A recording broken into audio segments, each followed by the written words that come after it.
Jim Holley here with Dunlop's own Brian Fleck, and this is Dunlop's track condition report here for Indianapolis. Brian, last year in Indianapolis, it rutted up and it was a nasty track.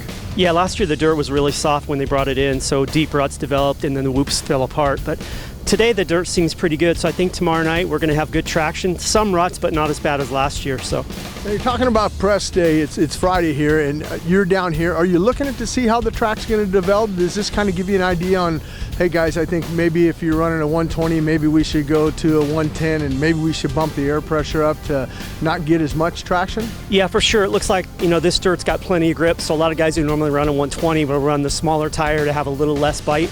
And to free the bike up in the ruts, we'll run a little higher, usually about a pound higher air pressure. Just frees the bike up in the corners a little bit.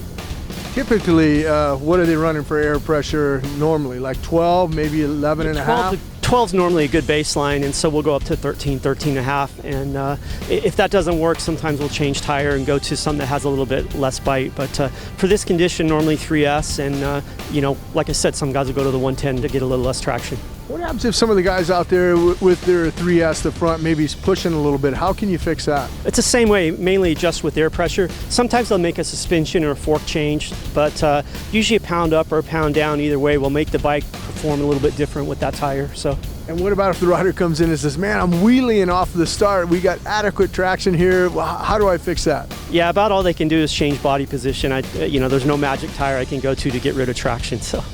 Well, that's it for this week's Dunlop Track Conditions Report here in Indianapolis.